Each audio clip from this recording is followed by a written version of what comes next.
Ako, si Doña Victorina de Espadaña, ang babaeng higit na nararapat tawaging Donya. Hindi ako isinilang para manatiling mababa. Ang dugo ko, bagamat hindi Kastila, ay itinataas ko higit pa sa inyo. Tingnan ninyo ako, ang aking bihis, ang aking kutis, ang aking pananalita na pilit kong ginagawang banyaga.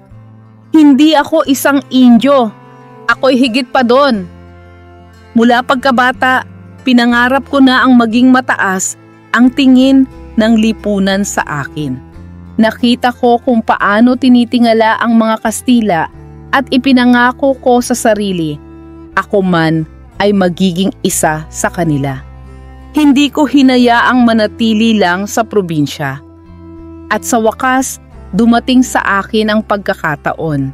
Nakilala ko si Don Tiburcio de Espadaña, isang Kastila, mahina, matatakutin, pero pwede na.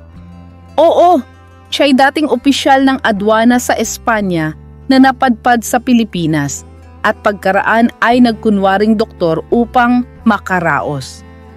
Alam kong wala siyang yaman, wala siyang dangal, ngunit siya'y Kastila at yun lamang ang aking kailangan.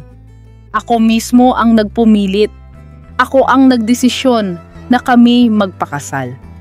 Sapagkat sa oras na ikabit ko sa aking pangalan, ang Espadaña, ako'y magiging higit kanino mang babaeng Indio. Kaya ngayon, tingnan ninyo ako. Nakabihis ng magagarang bestida, nakapulbot, nakaayos, nawari tunay na banyaga. Sa mga piging at pagtitipon, ako'y laging nagniningning. Ang aking pananalita, kahit baluktot, ay ipinagmamalaki ko upang ipakita na ako'y kabilang sa mataas na uri. Hindi ako basta babae, ako'y Donya. Ako si Doña Victorina. Ngunit hindi doon nagwakas ang aking ambisyon. Nang dumating si Alfonso Linares, isang binatang kamag-anak ng aking asawa at bagong uwi galing sa Espanya, agad kong sinunggaban ang pagkakataon. Isang edukadong Kastila, gwapo at may kinabukasan. Ano pat pinangarap kong siya ang ipakasal kay Maria Clara upang lalo akong mapalapit sa mga taong kinikilala sa lipunan. Hindi ba't karapat dapat lamang na ang tulad ko ay maging tulay ng mga ganitong ugnayan?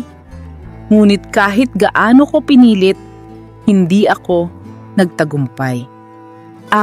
Kung sana'y nagtagumpay ako, lalo sana akong titingalain.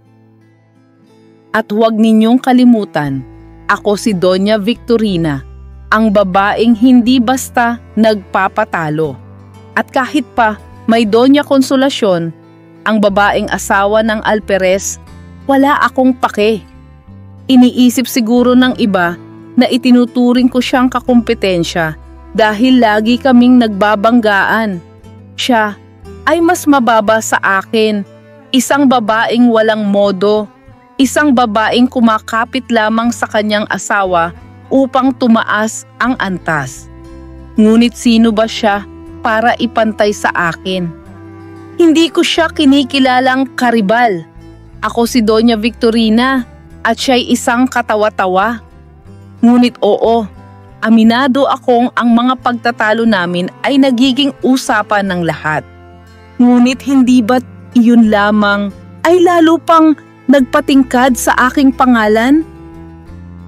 Ngayon, sa kabila ng lahat, tanungin ninyo, ano nga ba ang natamo ko? Isang asawang mahina, duwag, at laging sunod-sunuran sa akin. Mga pangarap na hindi lubusang nakamit. Mga taong humahalakhak sa aking likuran, itinuturing akong katawa-tawa. Ngunit sa aking harapan, sino ang makakahadlang? Kahit hindi ako tanggap ng mga Kastila, hindi rin ako babalik sa pagiging Indio. Mas nanaisin kong mabuhay sa ilusyon kaysa sa katotohanang mababa ang aking pinagmulan. Ako si Doña Victorina, ang babaeng nilikha ng walang katapusang pagnanasa sa dangal at kapangyarihan. Ang babaeng nagpumilit maging higit sa lahat. At kahit kayo'y mangutya, ako'y mananatiling Donya. At kayo? Kayo'y mananatiling higit na mababa kaysa sa akin.